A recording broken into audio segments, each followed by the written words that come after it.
20h30 dans les 10 régions du Cameroun. Madame, Monsieur, bonsoir. Les titres de l'actualité ce lundi. Décentralisation, balle au centre pour le match des présidents des conseils régionaux. Session de plein droit et élection des bureaux des conseils régionaux et des assemblées régionales demain à travers le pays. Visage des prétendants et déroulé du processus dans l'isoloir du 20h30. Dans le centre, ils sont beaux, les sons des carillons avant Noël pour 550 familles. Elles ont reçu une assistance du chef de l'État portée ce jour à Yaoundé par Paul Atangandji, le ministre de l'administration territoriale. Explosion de joie dans le cours de ce journal. Et puis dans le dossier, Cameroun, une mine d'or pour l'émergence. Le potentiel minier du pays fait rêver, exploration des chances de relance grâce à la Société nationale des mines et chasse au trésor dans cette édition. Voilà pour les titres. Un message du chef de l'État et je vous raconte toutes ces nouvelles en détail.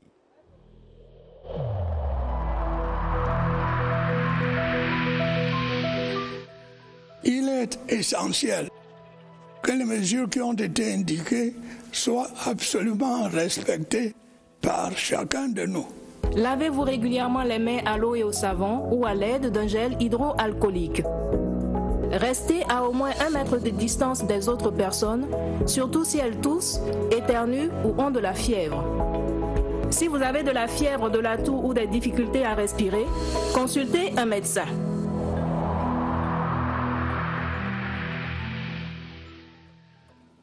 C'est la veillée d'armes dans les 10 régions du Cameroun.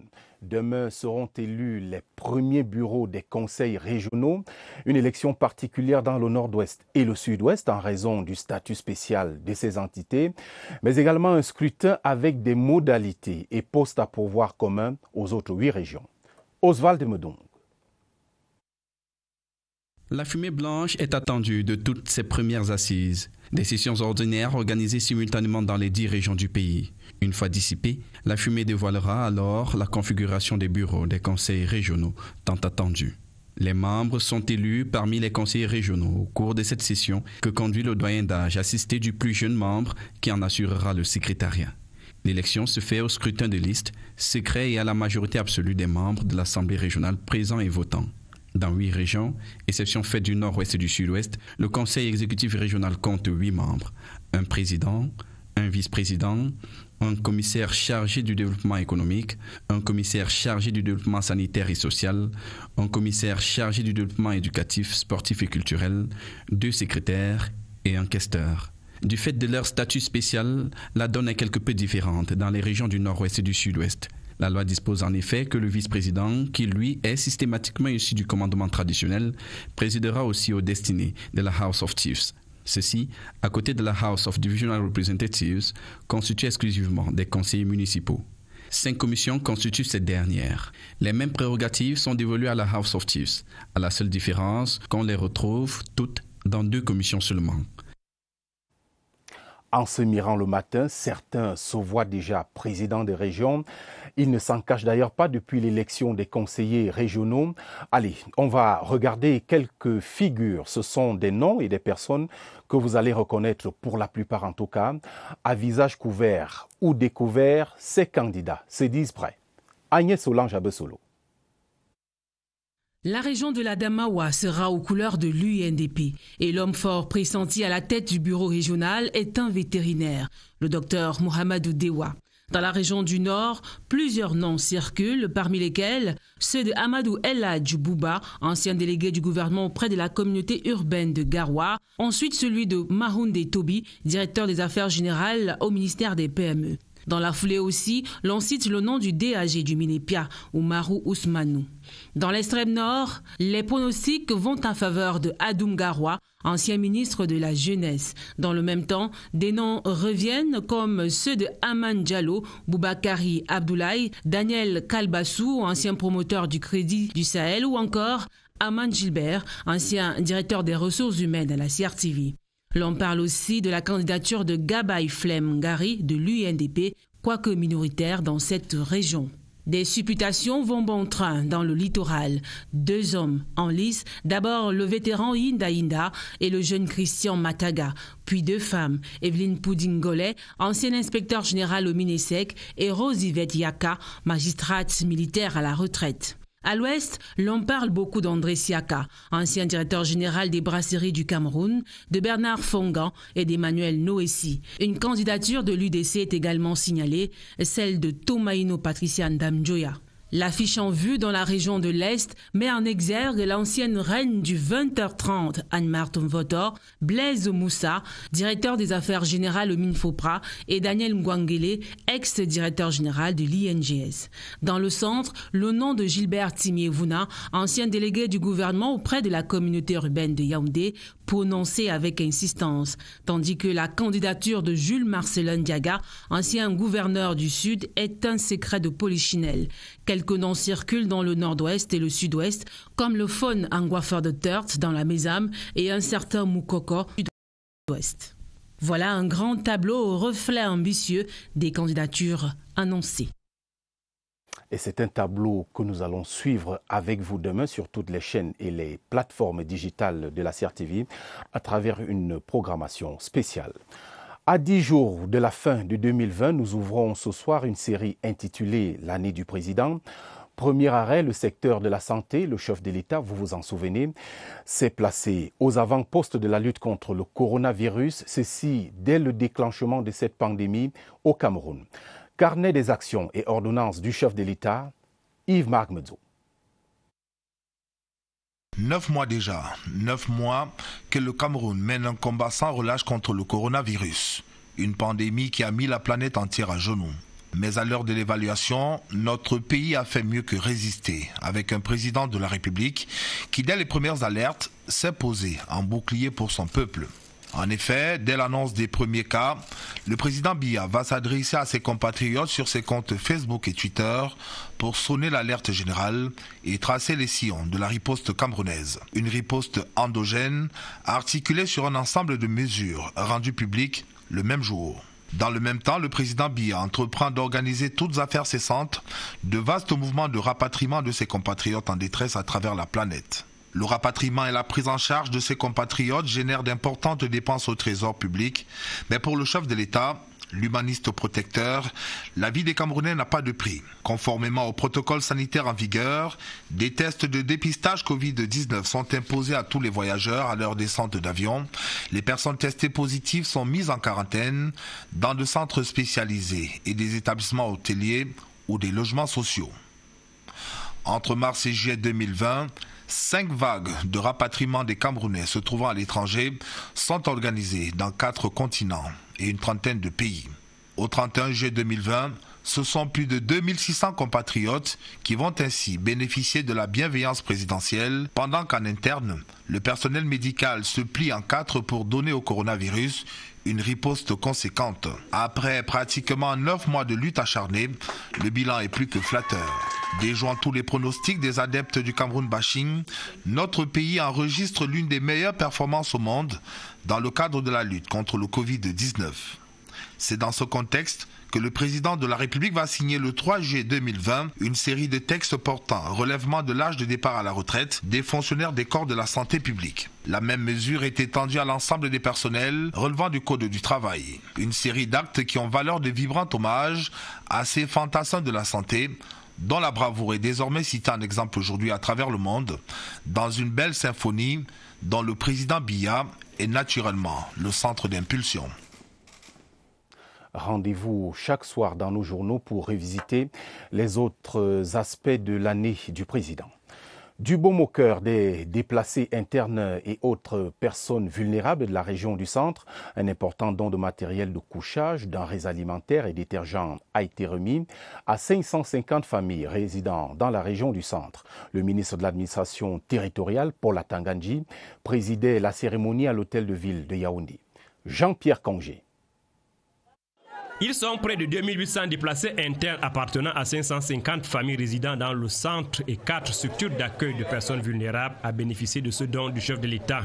Fait de matériel de couchage, de denrées alimentaires, autres détergents, ce don rend dans le cadre du plan d'assistance humanitaire d'urgence pour les régions du nord-ouest et du sud-ouest décidé par le président Paul Biya. Mais ça, c'est un geste spécial parce que nous sommes à la fin de l'année.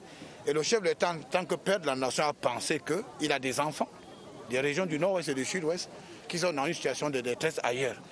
Donc il nous a chargé de porter le message de réconfort, qu'il est avec eux et qu'il est en train de mettre tout en œuvre pour que le calme revienne définitivement dans les deux régions. Le ministre Paul Atangadi a également remis 200 000 masques aux autorités administratives et au maire de ville de Yaoundé comme appui dans la lutte contre le coronavirus. Après ceux du centre, les déplacés internes résidant dans les régions du nord-ouest, du sud-ouest et du sud vont également bénéficier dans les prochains jours de ce don spécial de fin d'année d'une valeur globale de 600 millions de francs CFA. Le mur de sécurité s'élève autour du golfe de Guinée. Des experts sont en réunion depuis ce matin à Yaoundé. Il s'agit clairement de renforcer la sécurité et la sûreté maritime dans le golfe de Guinée. Steve Chega et Kembengue fait le point. Urgence dans le golfe. Il faut sécuriser les eaux qui bordent ces terres en jaune. Le golfe de Guinée. Carte sur table, 4 pays font bloc et réfléchissent, avec leurs diplomates et forces de défense. Dans le cahier des charges de la réunion, quelques points redonnent l'alerte. Anéantir la piraterie maritime et le terrorisme, traquer le commerce illicite. Pour ces diplomates, militaires, experts, les objectifs sont clairs. Mettre en place des mesures concrètes ainsi que des mécanismes d'évaluation en vue d'améliorer et de renforcer les dispositifs opérationnels issus du sommet des 24 et 25 juin 2013 à Yaoundé.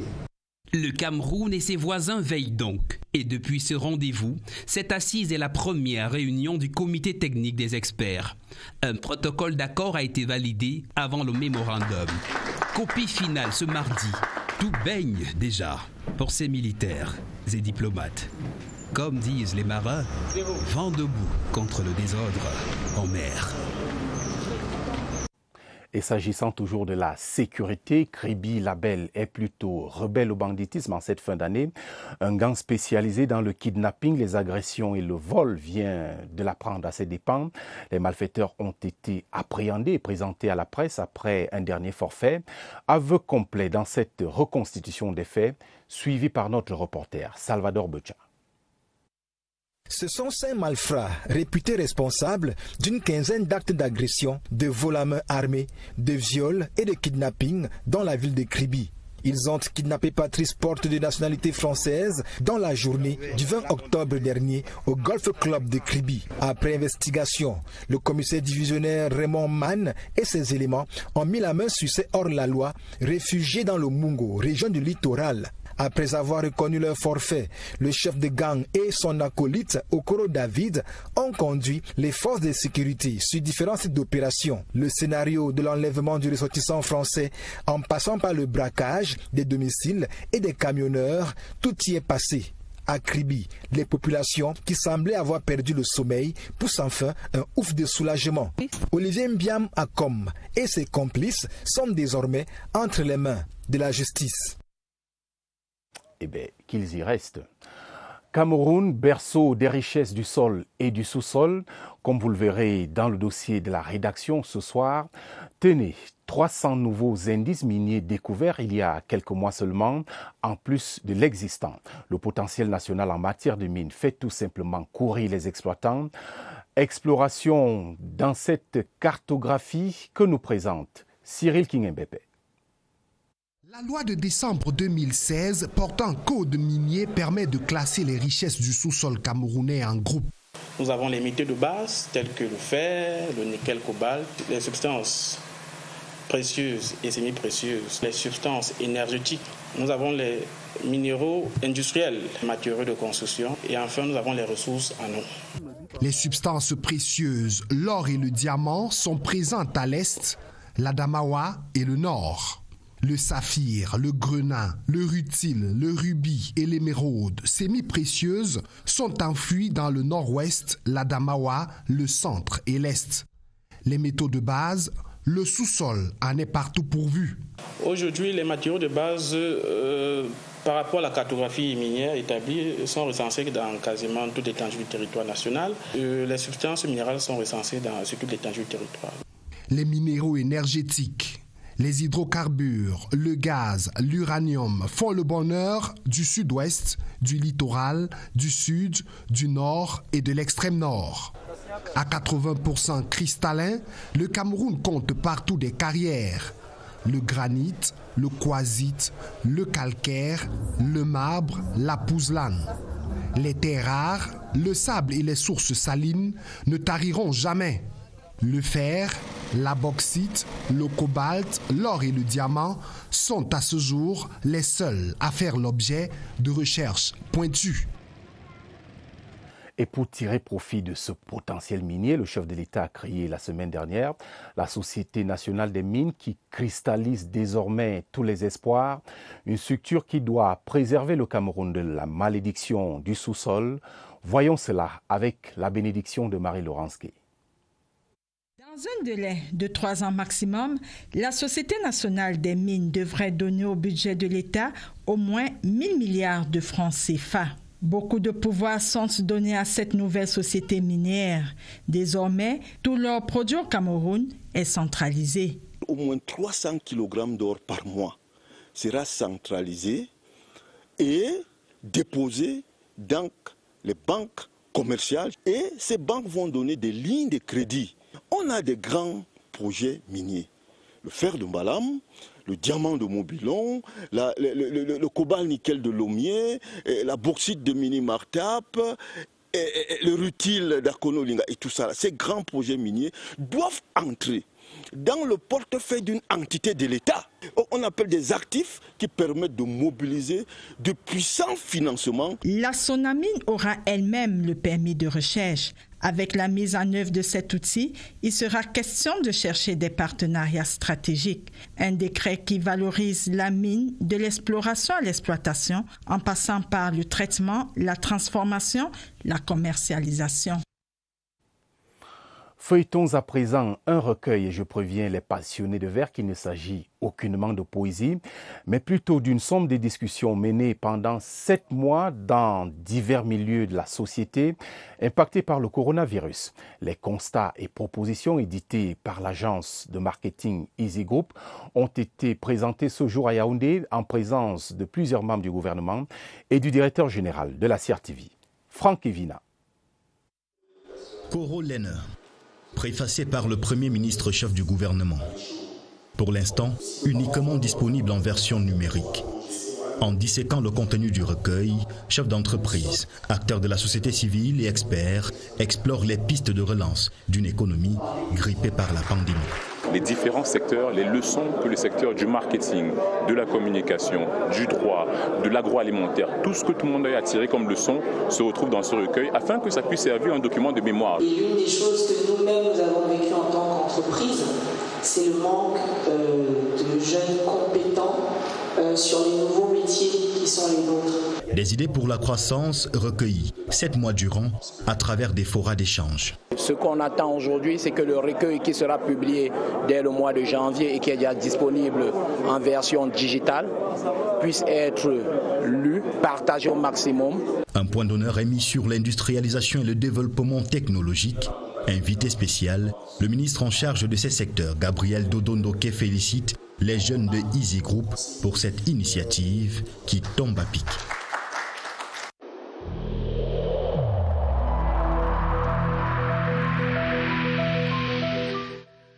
Le port du masque dans l'espace public restera obligatoire jusqu'à nouvel ordre.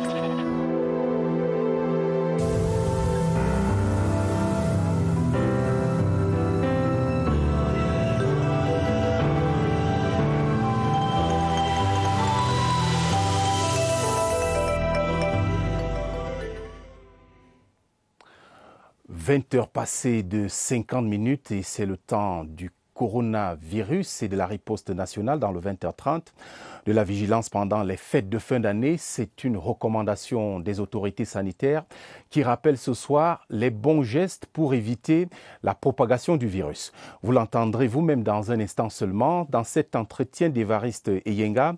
Il est avec le docteur Noudi au centre des opérations des urgences de santé publique. C'est ici même à Yaoundé où nous nous rendons tout de suite. Évariste, bonsoir.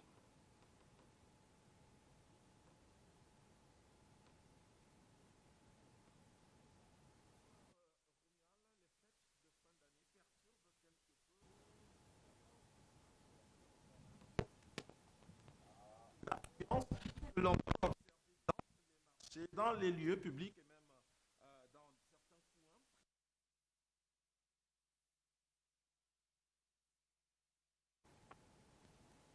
certains coins.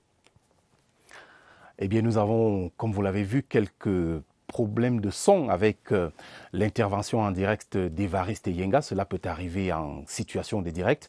On va poursuivre ce journal avec d'autres nouvelles, notamment donc en disant que dans 4 jours, ce sera la fête de la Nativité. Les populations vulnérables de Nkongsamba ont déjà reçu leur Père Noël. L'association Les Enfants Solidaires qui a remis des dons aux nécessiteux et à la prison centrale de Nkongsamba. Voyez vous-même la joie des détenus dans ce reportage de Napoléon Bonaparte-Besson. Alors que les fêtes de fin d'année pointent à l'horizon, le meilleur moyen d'exprimer sa compassion est d'apporter un soutien aux nécessités comme ceux d'un Nkongsamba. Le Père Noël est allé à leur rencontre avant le jour J. Une grande tournée dans 4 centres d'accueil, déplacés internes de la crise dans le nord-ouest et le sud-ouest, personnes atteintes de la trisomie 21, pensionnaires de la prison centrale de cette ville ou handicapés visuels, tous ont reçu des dons, notamment des denrées alimentaires en grande quantité. Nous avons tout simplement voulu, à l'occasion des fêtes de fin d'année, partager avec nos frères, sous quelques conditions que ce soit. Il s'agissait de rappeler par ce geste l'importance de la solidarité, qui doit être exercée à tous les niveaux. Un réconfort symbolique et un geste patriotique qui viennent redonner de l'espoir à ceux qui en ont le plus besoin. Un merci particulier à l'endroit de Maître Nana Edimo. Créée en 2002, l'association des enfants solidaires multiplie ses actions dans le pays, notamment la construction et la rétrocession chaque année des salles de classe. C'est le deuil dans la communauté Yezoum de la Haute-Sanaga, région du centre. Le chef supérieur, Sa Majesté Pierre Sumbu Angoula, a été inhumé le week-end dernier à Lembe Yezoum. C'était en présence de son peuple et des élites de la localité. L'évocation de Christelle Avam. Il s'en est allé, celui qui inspirait les valeurs qui caractérisent le peuple Yezoum. Sa Majesté Pierre Sumbu Angoula, chef supérieur des Yezoum, a été conduit à sa dernière demeure au cours d'une cérémonie traditionnelle funèbre à la dimension de l'illustre disparu, ponctuée par les Sani, le Siliaou et les Kamba. Les allocutions décrivent l'homme de paix comme le véritable vecteur du vivre ensemble. L'hommage rendu à lui par les fans venus du nord-ouest témoigne à suffisance. Le peuple Yezoum, inconsolable, s'est mobilisé pour rendre un dernier hommage à Edjepembim au pied de la statue érigée en son honneur. Garant de la tradition et membre de la Société des Sages, Sa Majesté Pierre Sumbu Angoula, 28e roi des Yezoum, aura passé 45 ans sur le trône. Élevé à titre posthume au grade de grand dignitaire de l'ordre et de la valeur du mérite camerounais, il a reçu tous les hommages dus à son rang. La consolation du chef de l'État et de son épouse, représentée par le gouverneur de la région du centre, a été lue par le préfet du département de la Haute-Sanaga. Le roi est mort, vive le roi. Le coronavirus fait de la résistance dans ce 20h30, mais nous n'allons pas nous laisser faire. On repart à l'assaut avec cette autre tentative de communication avec Évariste Yenga. Je vous ai dit qu'il était en poste au centre des opérations des urgences de santé avec son invité pour nous rappeler quelques gestes importants pour barrer la voie à la propagation de la maladie en cette saison de fête de fin d'année. Évariste, bonsoir. J'espère que cette fois est la bonne.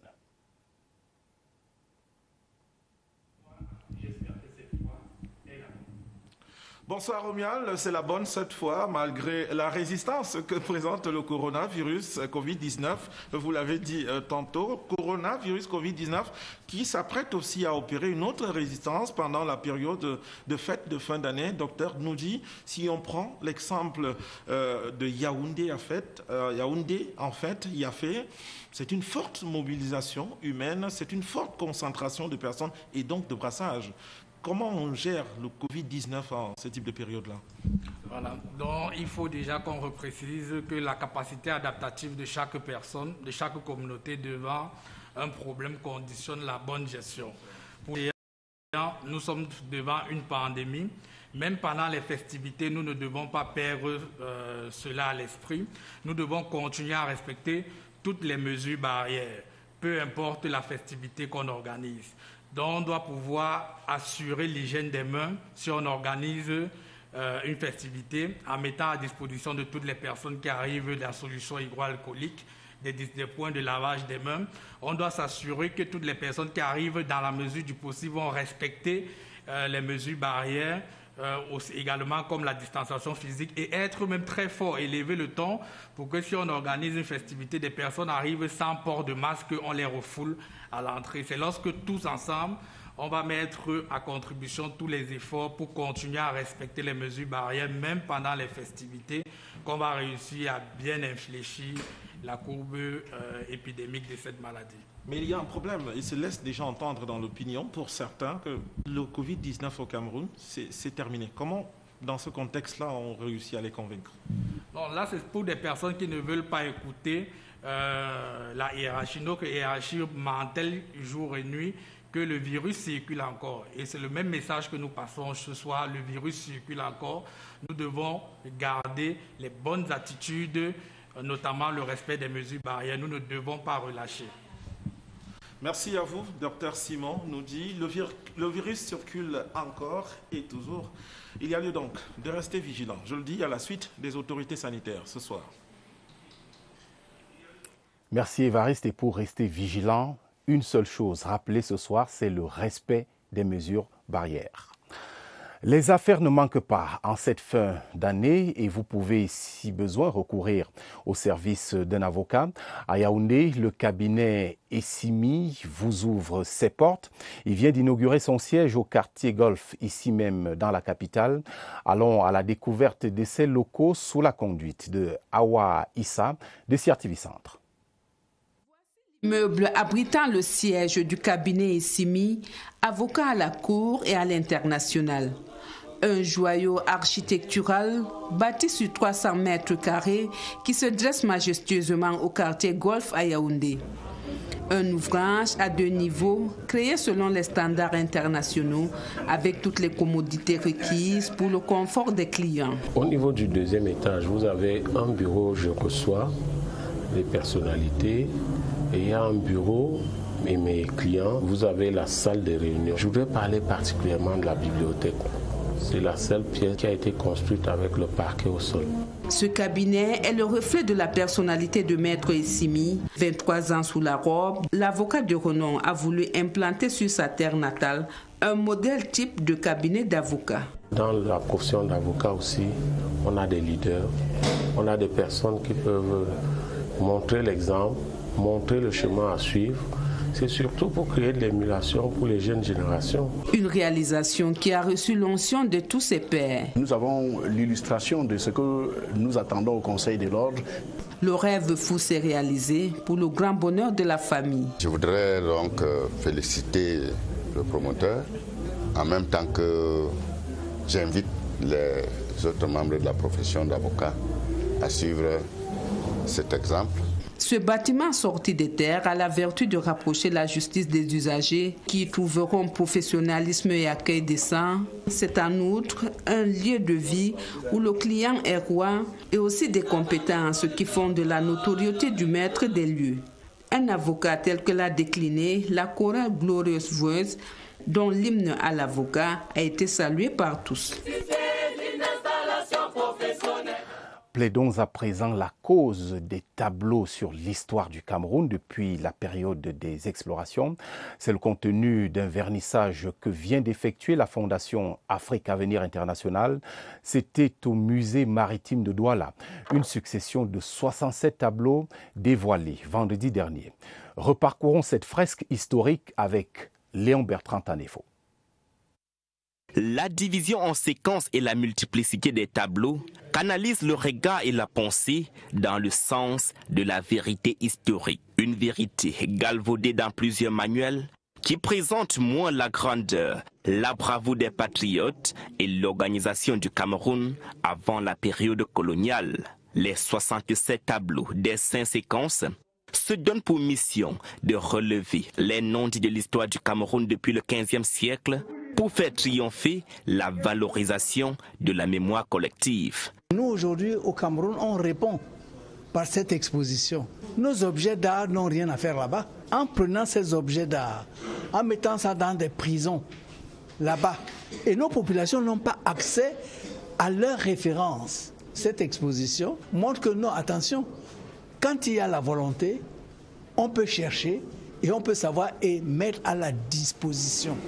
Une exposition, matérialisation d'une convention entre la Fondation Afrique Avenir et le Conseil national des chargeurs du Cameroun, CNCC. Le musée maritime s'immerge alors dans l'océan de connaissances pour servir de tribune à l'éclosion de la vérité. Il y a 7-8 ans, nous avons construit ce musée.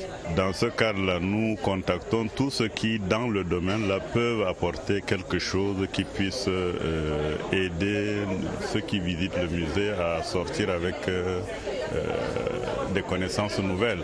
Et le soutien du gouvernement est plus que jamais constant. Le rôle du ministère des Arts et de la Culture, tel qu'il est prescrit par le décret présidentiel de 2012, est effectivement de valoriser et de faire la promotion de notre patrimoine culturel.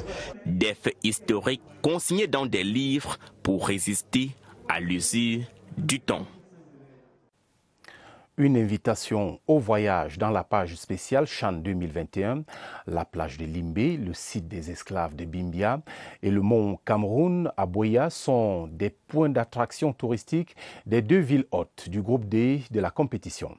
Au-delà du football, les visiteurs pourraient s'y retrouver pour jouer tout simplement la vie, comme cela se dit dans les milieux camerounais.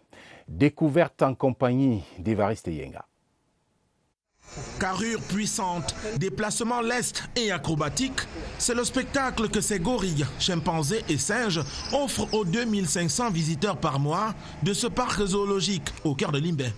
C'est toujours un peu le gorille qui quand même fait l'unanimité, mais c'est vrai qu'ils sont aussi intéressés par le crocodile qui est quand même maintenant assez imposant et les chimpanzés. En face, le jardin botanique, lui, distille la fraîcheur de ses multiples espèces d'arbres, jardin public, fleurs naturelles et une rivière dont les eaux limpides font leur course vers l'océan Atlantique. C'est la plage appelée Down Beach, objet de toutes les attractions, qui est le trait d'union entre la mer et la côte de Limbé. Une stèle rappelle que le missionnaire Alfred Sacker est le fondateur de Victoria, nom d'origine de Limbé. Depuis les gradins du stade omnisport d'Nguémé, le regard se pose à la fois sur la raffinerie pétrolière en pleine mer et sur le mont Cameroun, haut de plus de 4 km à Boya. Si les visiteurs ne se trouveront pas embarrassés par les offres touristiques variées de la ville qui a les pieds dans l'eau, Limbé. Ne serait-ce que pour ce que vous venez de voir, il ne faut rater sous aucun prétexte ce Chan. Ainsi va le Cameroun. Ce soir, juste après le générique, vous pourrez regarder Présidence Actu. Yves Magmedzo vous fait le point de l'activité présidentielle. Merci de votre fidélité et passez d'agréables moments sur votre chaîne, la CRTV. La télévision, c'est ici. Bonsoir.